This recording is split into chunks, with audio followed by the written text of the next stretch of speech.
திரைப்பட பாடல் ஆசிரியர்களில் கண்ணதாசனுக்கென்று ஒரு தனி சிறப்பும் தனி இடமும் உண்டு. அது என்னென்னா, ஒரு பாட்டை நாம் கேட்டோம்னா இது கண்ணதாசன் எழுதிய பாடல் என்று நாம் உடனே சொல்லிவிடுவோம். அதே மாதிரி அவருடைய பாடல்களை படித்தாலும் இது கண்ணதாசன் எழுதியது என்று நாம் சொல்லிவிடுவோம். அதுதான் கண்ணதாசனின் சிறப்பு. ஏனென்றால் கண்ணதாசனின் பாடல்களும் அந்த எழுத்துக்களும் அனைவருக்கும் பரிச்சயமானது. அதனால் நம்ம உடனே சொல்லிவிடுவோம். இதில் சிறப்பு என்னென்னா, கண்ணதாசன் அவர்கள் தன்னுடைய குடும்பத்தில் நடந்தது, தன் வாழ்க்கையில் நடந்தது, தான் சந்தித்தது, பார்த்தது எல்லாவற்றையும் வைத்து ஒரு பாடல் எழுதி விடுவார். அது மிகப்பெரிய வெற்றி பெறும். வெற்றி பெறுவதோடு மட்டுமில்லை, அந்த பாடல் நம்முடைய வாழ்க்கையிலும் நடந்ததாக இருக்கும். அப்படி அமைந்துவிடும் அந்த பாடல்கள். அப்படி ஒரு பாடலை தான் இப்போ நம்ம பார்க்க போகிறோம். கண்ணதாசன் அவர்கள் தேர்தலில் நிற்கிறார். எல்லாரும் சொன்னாங்க, தேர்தலெலாம் நமக்கு வேண்டாம், அதெல்லாம் சரிப்பட்டு வராது, பணம்லாம் செலவழிக்கணும், அதெல்லாம் வேண்டாம் அப்படின்னாரு. கண்ணதாசன் கேட்கவில்லை, தேர்தலில் நின்றார்.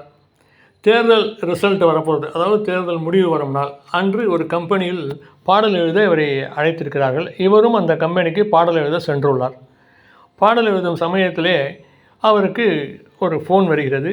அந்த ஃபோனில் அவர் தேர்தலில் தோற்றுவிட்டார் என்ற செய்தி வருகிறது. அவர் அதை பற்றி கவலைப்படலை. அப்படியா, சரின்னு சொல்லிட்டு ஃபோனை வச்சுட்டு பாடல் கம்போசிங் உட்காந்துருக்காங்க. டைரக்டரு, இசையமைப்பாளர் எல்லோரும் உட்காந்துருக்காங்க.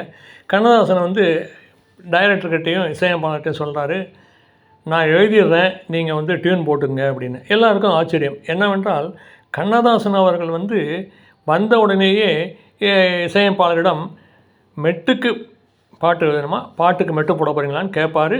இசையமைப்பாளர் என்ன சொல்லுகிறாங்களோ அதன்படி செய்வார். ஆனால் இன்று கண்ணதாசனை நான் எழுதி விடுகிறேன் என்று சொன்னோன்னே எல்லாருக்கும் ஆச்சரியம். சரி, எழுதுங்கள் என்று சொல்லிவிட்டார். அப்போது எழுதினார் பாருங்கள் ஒரு பாட்டு.